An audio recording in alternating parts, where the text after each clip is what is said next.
गंगाबाई आले का मग तुझे जवळ? सुषमा जवळ पोचतातच ना आता. येऊन झालं ना दुपारी. तू सांगितलं नाही का पोरी आलेले? हा सांगितलं ना.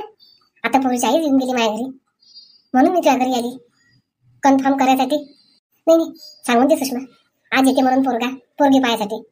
ठीक आहे गंगाबाई, येतो मी. गंगे कोण होती हे बाई? बाबा तुम्ही चांगलं बोला. आता आपण श्रीमंत लोक झालो, पहिल्यासारखं आपण झोपडपट्टीत राहणारे लोक नाही आहोत आता. गंगाबाई म्हणत जा तुम्ही. तर एक काम करा ना बाबा, तुम्ही माझ्या आईचं नाव एकदम चांगलं ठेवून द्या. हे गंगेन जनेन बके हे नाव सोडून द्या. एक काम करू, तुझ्या आईचं नाव माधुरी ठेवून देतो मी. माधुरी दीक्षित आहे ना? आई येतो मी. गोल्याचे बाबा पाहून घ्या आता. गोल्याचं आता नोकरीवाल्या पोरीसोबत लग्न होऊन राहिलं. आता मागचे दिवस भुलून जा तुम्ही. गंगे मी भुलतो सगळं, तू बी भुलून जाय. आपण आता श्रीमंत लोक झालो, आपण चांगल्या वस्तीत राहायला आलो. नाही नाही आपण चांगल्या कॉलनीत राहायला आलो. आई बरोबर आहे. मला नवीन नवीन मैत्रिणी भेटली आई. मस्त सुशिक्षित आहे सगळ्या जणी आई. आणि मस्त आई श्रीमंत घरच्या मैत्रिणी भेटल्या आई मला. आणि तू ममते तू बी चांगलं राहणं शिक आता. हे झापळं झुपळं हे केस घिस कपडे गिपडे चांगले घालणं शिकतो आता. हा बाबा मी उद्याच पार्लरमध्ये जाऊन येतो. उद्या नाही आजच जाऊन ये ना. आपण आज पोरगी पाहायला चाललो ना गोल्यासाठी. गंगे आलोच मी. एक दोन जणांना सांगा लागेल ना पोरगी पाहायला चला म्हणून. थांबा गोल्याचे बाबा, थांबा. काय झालं आता? तुला सांगितलं ना माणूस जात असताना टोकू नको म्हणून. अरे गोल्याचे बाबा पहिले आपण जो पोरगी पाहिले, आपल्या जर पसंत आली, गोल्याच्या पसंत आली तर दुसरीला बोलावता तुम्ही. आपल्या जवळ बाबी येऊन राहिले ना. ठीक आहे गंगे तसं करतो मग. तर येतो मी. मग ते जाणं पार्लरमध्ये जाणं.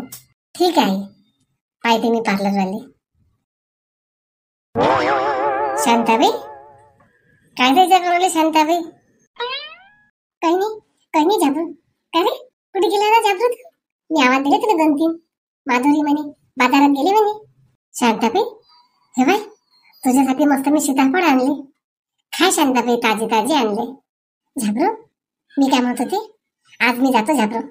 मला आता गमून नाही राहिली मी 3-4 दिवस. कोण शांताबाई? अजून आपले कपडे घ्यायचे राहिले. शांताताई कोण? नाही आज आपण साडीची खरेदी करायला जाणार आहोत. नाही माधुरी मी सुने गावले गेली. चिंट्याचे बाबा घरीच आहेत, राजा घरीच आहे.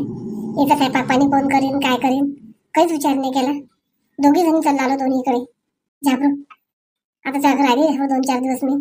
आता चालली झाबरू मी घरी. नाही माधुरी तू चांगली राहिली बस याच्यातच मला समाधान आहे. माधुरी मला काहीच नाही पाहिजे. नाही शांताबाई असं कसं? दरवर्षी तुला साडी घेतो मी. झाबरू दरवर्षी घेता ना, मग यावर्षी नाही घेते तर काही हरकत नाही ना. राहू दे झाबरू, मनात एखाद्या वेळेस मी तेव्हा घेतो. शांतताई जेवण करून जा आपण. आता जेवली ना माधुरी, आता मला कसंच नाही गमून राहिलं. आणि बॅगान बरं मी चालली मी. मला माहिती आहे काय गंगूबाईच्या घरी जायला लागते. तिच्या घरी पाहुणे पाहिले येतात म्हणे पोरीले. फोनही केला आणि रस्त्यातही भेटली काल. ठीक आहे शांताबाई त्या मनाविरुद्ध नाही म्हणणार तुले मी. साडी काय मी तुला एखाद्या दिवशी घरी आणून देईन. माधुरी याच्यातले सीताफळ घे आणि शांताबाईची बॅग आहे. मी नेऊन घालतो शांताबाईला घरापर्यंत. नाही झाबरू तू त्या कामावर जाय, मी जातो ना. काय ऑटो केला की मी घरापर्यंत जाऊन पोचतो. आता आणतो झाबरूजी. शांताबाई कोण? काय माधुरी काही बोलली का तुले? नाही झाबरू मी तर लय खुश आहे. माझी भाजी माझ्यासोबत लय चांगली वागली या वेळेनं. शांताबाई मग तू तर राहायला पाहिजे 8 दिवस. नाही ना झाबरू तुला तर माहिती चिंताच्या बापाचा स्वभाव कसा आहे तर. अजून ना काही उपद्रव करून ठेवा घरी. नाही झाबरू मला अजिबात गमून नाही राहिला आता. मी चालली जातो घरी. झाबरूजी इकडे या बरं. थांब शांताबाई आलोच मी. काय झालं माधुरी? इकडे या ना. ती तुला चौकशा करसान काय? बस म्हणा बाबा माधुरी आता जायच्या ते भांडणं नको करू. 2-4 दिवस लय चांगली वागली तू. काय करतो सविता सांगे ना शांताराम भाऊ आले उठून गेली नाही. अति जेवण खावण सगळं नसे नावाची बदनामी करेन. सून आहे, जवई आहे, काय करते राहू ना ती. संदीप जेवण झालं चांगलं? मनीषा एकच नंबर जेवण झालं. पण तू जेवण कर आणि लवकर लवकर तयारी कर. आपल्या घरी दुपारी पाहुणे येणार आहेत बरं. आईचे 2 वेळा फोन आले, आला नाही की अजून. मनीषा प्लीज लवकर तयार कर मनीषा तू. ठीक आहे संदीप, एक काम करतो मी, डबा सोबत घेऊन घेतो, घरी जेवण करेन. अजून वेळ नाही व्हायला पाहिजे ना. नाही मनीषा, आमच्या घरून उपाशी नको जाऊ बाई. ठीक आहे, चल मग 2 घास खाऊन घेतो. सविताताई कुठे? अरे सविताताई कुठे गेली? सविताताई? मनीषा आवाज दिला का मनीषा? हो सविताताई, कुठे गेली होती तू? काही नाही, फोन लावून पाहिला ना त्या जवाईने, फोन नाही उचलला. मी म्हटलं राहू दे, मग असं खटकलं नाही काही. जाऊ दे सविताताई, तू काही टेन्शन घेऊ नको. तू सासू आजार काही ना काही करतेस. नवरा निढंगी आहे सविताताई, पण सासू सासरे चांगले आहेत तुझे. काय करते मनीषा, सासू सासऱ्याच्या मातात जगतो का आपण? नवऱ्याच्या मातात जगतो का नाही? नशीब फुटकं निघाला ना माया. मनीषा, सविताताई चल येतो मी. संदीप आवाज देऊन राहिले, माझ्या धनातले पाहुणे पाणी घेऊन राहिले. अरे वा, यावर्षी मनीषा लग्न आहे मग तुला तर आहे राहणार की? नाही काही पाहिजे नाही सविताताई, बस तू खुश राह, बाकी काहीच नाही पाहिजे मला. चल मग येतो मी, चल ना बाहेर. हा मनीषा चल चल. आणि तुला सांगतो, आता माझ्या नवरा घ्यायला येईपर्यंत मी जातही नाही इथून. ठीक आहे सविताताई, तुला फोनवर बोलतोच मग मी. मनीषा आली. पाय एक जवळ पाय, बायकोशिवाय गमत नाही, आणि एकाली बायको नाही पाहिजे. सांग देवा, दोघी बहिणीचे नशीब. जाऊ दे, माझे नशीब पाहिजे असून तसंच आहे. मायबापाने घरी गेली लग्नाची, अशाच्या मस्तकी मारून दिलं मला. मनीषा ये ना मनीषा, जवळ वाटून राहिली ना तुझी. आली. दोघी बहिणी भेट होते ना किती दिवस, म्हणून बोलून राहिले वाटते. जवळ बा या मग, लग्नात बोलायचं का आम्हाला 8 दिवसाच्या अगोदर? हो मामीजी, ते काही सांगा लागते. अरे वा मनीषा, छान साडी घातली. मनीषा सविताने दिली वाटते घालून? हो आई, सविताताईने दिली ना घालून, म्हणून तर वेळ लागला. सविताताई म्हणते पहिली दिवाळी आहे, सगळंच घ्या लागते म्हणते. तिनं संदीपसाठी कपडे पण दिले आई. पहा जवळ बा, माझी मोठी पोरगी किती समंजस आहे. पण ते दादानी आले मग. दादा मोठा निढंग आहे, काही ढंगाचा नाही आहे. आई शांत राहा आता. चला संदीप. मनीषा ये मग. हो सविताताई. बाबा गोपाल चला येतो आम्ही. सविताताई मला माफ कर, खूप वेळ झाला गावावरून यायले. जाऊ दे ना गोपाल, तुला नोकरी लागली की टेन्शन नाही आई बाबाले. ये पण तू आमच्या घरी. ठीक आहे बाबा, चला येऊ. ये मनीषा ये. चला ना संदीप, ऑटो पाहा लागेल ना? नाही मनीषा, मी 4 व्हीलर गाडी आणली.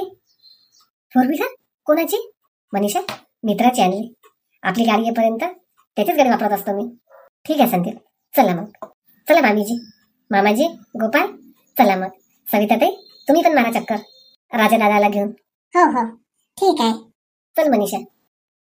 पाहिलं बाबा, आई गोपाल तू तर लहान होता, काय गरज होती का माझं लग्न करायची जेवढ्या लवकर?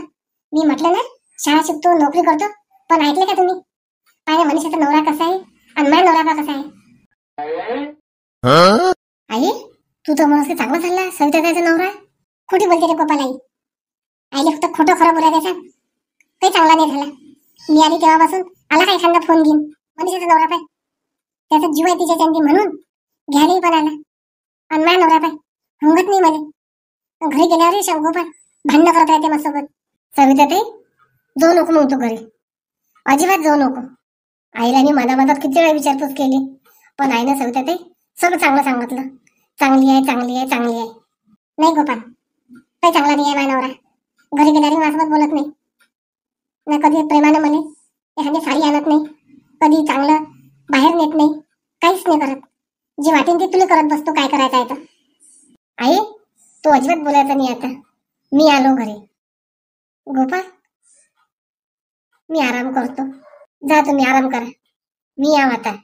सविताताई तू अजिबात टेन्शन घेऊ नको आता. का सविता, तुझी सासूचे संध्या फोन नाही? कोण गेली? आई मेरा मै सासू करता आईचं तोंड नाही दुखत. सासूच्या माता जगून राहिली मी. आई तू बोलू नको आता, मी आलो ना घरी. बाबा तुम्ही दोघं बहीण भाऊ काय आहेत? चल सविताताई घरात चलतो आणि मार्केटला चल माझ्यासोबत. आणि लेकरायला घेऊन के सोबत. तुला मी सगळं खरेदी करून देतो आणि तुला जे जे पाहिजे ते सर्व घेऊन देतो. मला नवरा चांगला पाहिजे ना. सगळं घेऊन द्यायचं काय करतो गोपाल तू? तुझी इच्छा तर राहायची नशीब ना सविता ते. तुला नवरा बी बदलून देतो मी. चल तू.